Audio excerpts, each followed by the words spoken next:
আসসালামু আলাইকুম। আমরা আসলে সব কিছু ভুলে যাই।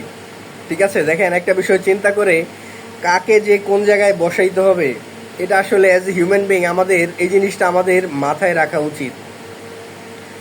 কিছুদিন আগে মানে কিছুদিন আগে বলতে রিসেন্ট পাস্টে বেশ কয়েক বছর ধরেই বাংলাদেশের খুব ভাইরাল একটা শিল্পী হয়ে আসছিল আমাদের সবাই, নাম ছিল নোভেল। ওরে সবাই নোভেল ম্যান বলতে বলতে এতটা হাইপে তুলছে।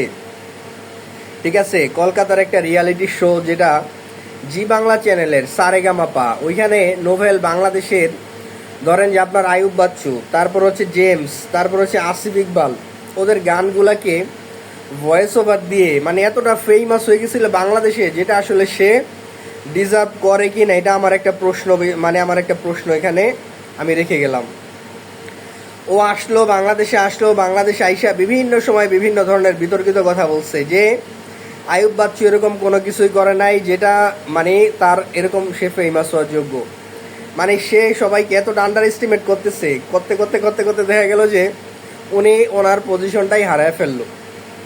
এর মধ্যে একটা মজার একটা কাহিনী হয়েছে কি, বিভিন্ন জায়গায় সেই স্টেজ প্রোগ্রাম করতেছে। ঠিক আছে, এর মধ্যে একবার আমাদের শরীয়তপুরের ভেদেরগঞ্জে হচ্ছে একবার আমাদের যে স্কুলের ওরে হচ্ছে আমরা একটা যে কোনো একটা প্রোগ্রাম, অ্যানুয়াল একটা প্রোগ্রামের জন্য ওকে 1.5 লাখ টাকার জন্য একটা কন্ট্যাক্ট করা হয়েছে।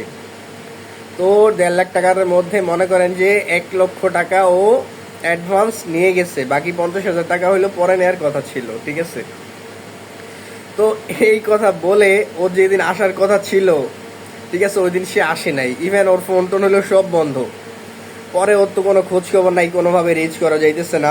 পরে গিয়ে ডিবি পুলিশের এখন যে মশিউর রহমান, ঠিক আছে, ওনার বাসাও ভেদেরগঞ্জ, তো আমাদের বড় ভাই ছিল, তো ওনার মাধ্যমে বিভিন্ন ডিবি পুলিশের মাধ্যমে হচ্ছে পরে নোভেলকে খুঁজে পাওয়া গেছে এবং ফাইনালি সেই টাকাটাও সে ম্যাক্সিমাম, পুরোটা না ম্যাক্সিমাম টাকাটা হচ্ছে সে ওইটা টাকাটা ফেরত দিতে পরে বাধ্য হয়েছে। ডিবি পুলিশ যখন ওরা গ্রেফতার করছে, গ্রেফতার করার পরে হচ্ছে ওনার রিমান্ডে নিছে।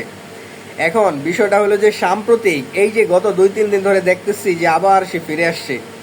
সোশ্যাল মিডিয়ার কেউ কেউ তারে বলতেছে যে বাংলা মিউজিকের বরপুত্র, তারপর হচ্ছে দ্য ইউনিভার্স অফ বস, তারপর হচ্ছে যে the hero of the music industry of Bangladesh. ভাই ও ও হচ্ছে ওর গান শুনলে বমি আসে।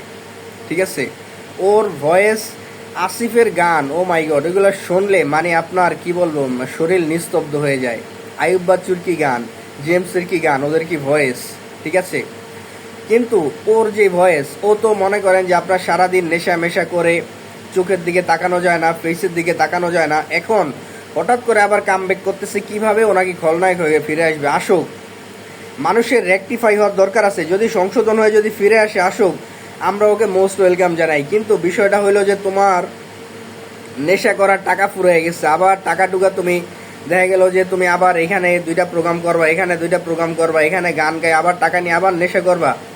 মানুষ ওই জিনিস আর কখনো অ্যাকসেপ্ট করবে না। ঠিক আছে, সো যদি নোবেল যদি ভালো হয়ে ফিরে আসুক, আমরা তাকে মোস্ট ওয়েলকাম জানাই। কিন্তু যদি আগের মতোই যদি তোমার ওই পজিশনে যদি ধরে রাখো, ঠিক আছে, সোসাইটি কিন্তু তোমাকে রিজেক্ট করে দেবে। ঠিক আছে, সো এখন আবার ফিরে আসার আগে এই চিন্তা আপনার জন্য মাথায় থাকে। সবাই ভালো থাকবেন, সুস্থ থাকবেন, আল্লাহ হাফিজ।